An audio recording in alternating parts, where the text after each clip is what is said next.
Hello there, my lovely frugal friends. How are we all doing? I hope you're doing well. We're not doing too bad at the moment. Some people have asked me in comments and on Facebook how we organise our budget and our savings and our spendings, etc. So I thought I'd do a quick video showing you basically how we organise our budget. I'm not going to go into detail on numbers, but I'm just going to show you how we organise ourselves and where we spend. I'll also show you my little book and my big book where I track all my spending.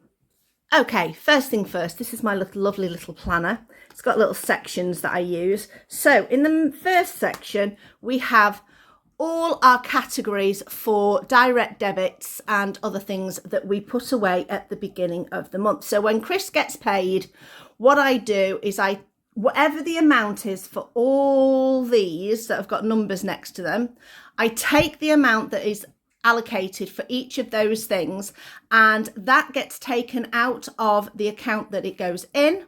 So whatever his wages get dropped in, gets taken out and goes straight into a separate account, which we call the direct debit account, which is basically where all that money goes. And so once it's been taken out of the main account and gone in there, we don't have to think about it anymore. Now, we do have quite a lot of things on there, and I do have them dated purely so I can track when things come out. But mostly, once it's gone into that direct debit account, all these things I don't think about anymore. They're paid, they're done. I don't have to think, oh my goodness, when it gets to the 28th, am I going to be able to afford my TV and possibly the Netflix that we pay for? Don't pay for it every month. We dip in and out of Netflix, but I have it as a line item so I know when it is. But it's there, and I don't have to worry that we're not going to have enough money near the end of the month, because it is done, it is dusted, it is paid. Right, this next category I will show you on the next page. Okay, we've gone to the next category. So we've gone to our next tab on our budget book. So these, again, all come out of Chris's wages up to the RHS. These are the things that I know, things like insurance, car tax, home insurance, RHS. I know how much they cost per year, roughly. And I will just divide it by 12, and that'll be the amount of money I put away each month for those things. I normally put in a little bit extra just to cover for price rises, just to make sure that we've got the money there. Obviously, home improvement, there is no budget specifically for that, so I just put a certain amount of money away each month. Car MOT and services, again, we just put a certain amount of money away each month.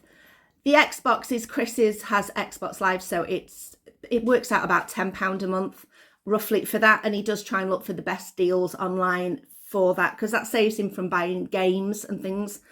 Car, we are just frantically saving for at the moment, because our current car is 20 years old and has had quite a few jobs done on her recently, so we know that we need a car coming up pretty soon. So we do save for that normally, but any extras we're putting towards that. Obviously, we have our emergency fund that we want to just keep growing. People recommend between 3 to 6 months of essential budget items are in your emergency fund. So I'd like personally 6 months just to cover our backs even better. And RHS, I explained, was within the yearly budget. So we just make sure we've got enough money in there for each of those categories, so that when the home insurance comes round, which is normally around about February time, we know we've got the money there and we don't have to take it out of the main money that we have. So this again comes out of Chris. So the direct debits and all these come straight out of Chris's money when he gets paid. Now the second category I have, these are mostly my sinking funds, or things that we're specifically saving for. So targeted spending, or just things that we want to make sure that we've got some money in there for when we need it. So each category, there's a wide variety of things. It's things I think that we're going to need in the future. I know we're going to need a new roof in the future, so I'm saving towards that. I know that at some point, the fridge freezer, the washing machine, something's going to break and we're going to need to replace it. It's always good to have a gift budget, just to have money there ready for when you need them. I mean, we don't spend a lot on gifts, but you could make that into a monthly category if you are, if you've got children or family who you definitely spend money on for gifts. We know we're going to need a new mattress in the future. Again, our sofa is, oh my days, it has got to be 20 plus years old. It's still doing not too bad, but we know we're going to need one. It's always good to save up for medical expenses. Boiler, again, it's ultimately going to be one that we're going to need in the future. And pet, it's always good to have. This is more like a pet emergency fund. So it's there in case, something happens to one of our little friends. So some of these, I actually have specific amounts that I am saving for. I've just not written it in yet. Let me just write that in. There you go. There's our targets. So 7,000 for a roof, 1,500 towards education, just in case Chris or I want to have seen any courses or things that we want to do. It's nice to have the money there to be able to do them when we want to. 200 towards clothes, appliances, 700 towards the garden, because we know we're going to need a new shed within the next few years. So that's in there as well. Normally, if I wasn't having a shed on there, I'd probably put that at about £200. That covers us for seeds, maintenance, and compost and things like that we need. Mattress. I know you can probably get a mattress a bit cheaper than that, but I'd rather overestimate than underestimate. We can always, use the rest of the money towards something else if we need to. But those pet, I've not got a target because that can just keep growing, because I can imagine what normally happens with that is it goes up a bit and then something happens and it goes back down, and then it goes back up again and goes back down. These two here are just for my grandchildren, because I don't see them as often as I would like to. So I thought the best thing I can do is just put some little bits of money aside for them, so that in the future, when they are, maybe 30, they'll have a little bit of money put aside ready for them to do with whatever they choose to. And holidays and fun, we don't have a specific target for those. We just generally just drip money in there. And we generally don't go on holiday. We haven't been on holiday since our honeymoon, which was 8 years ago. But we would like to save for future holidays. We don't really want to leave the animals, so we'd probably have to find holidays where we can take them with us, cats included now. So these are all those kinds of categories that we have got there. Now, what we have been doing lately with the money that we've been dripping into here is we've been dripping minimal amounts into each of these categories, because like I said, we are saving up for a car. So we're dripping small amounts into these, and then even though we have a monthly car amount that goes in, any extra money that we have left over at the month is going straight into the car fund. Tinkerbell, thank you. Yeah, because second-hand cars are not the price that they used to be. They have gone up so much. I remember, I know it's a long time ago, but the last time I bought a car for me was probably in the early to mid 2000s, and I was getting a 1-year-old car for maybe £6,000, and now you're looking at a 10-year-old car for £6,000. It's absolutely mad. So that's why I posted, if you've not seen on our Facebook group, I posted on there about should we get a newer car with more miles or an older car with fewer miles. And a lot of people posted, and I think the majority on that poll. If you've not been on it, go and add your name to the poll and tell me. It's trying to get by on Facebook. I'll put a link in the description.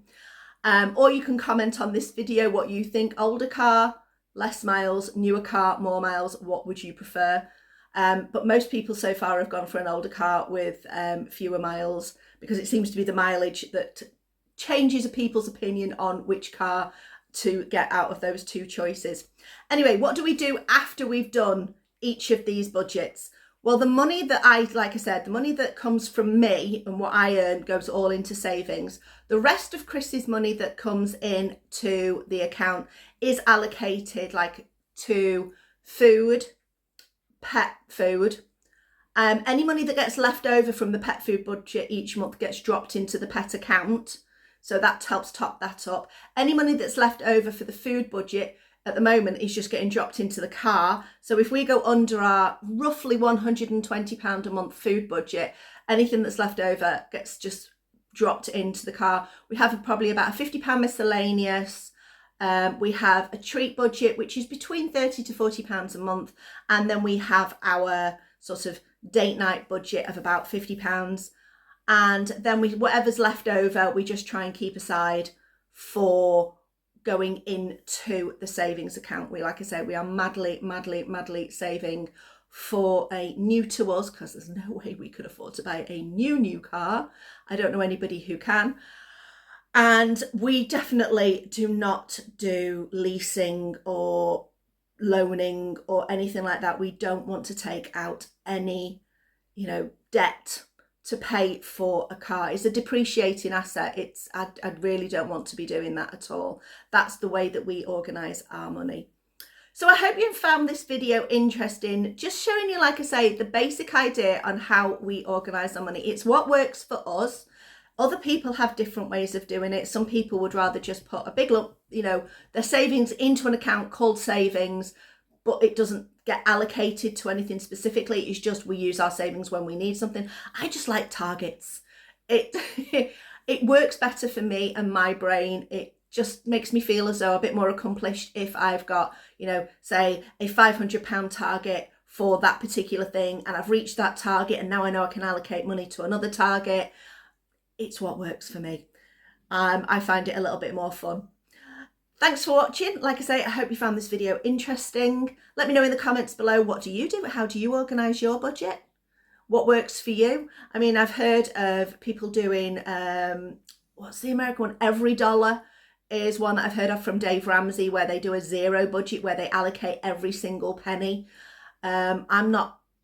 I don't really want to do that one. I want to see what's left over in the account, because I don't have categories to allocate everything to specifically. And my money varies each month anyway. Some months can be really quite decent if I've had some good days in work, and some months are a bit short because they've not necessarily needed me to come in. So I've not made as much money. Thank you for watching.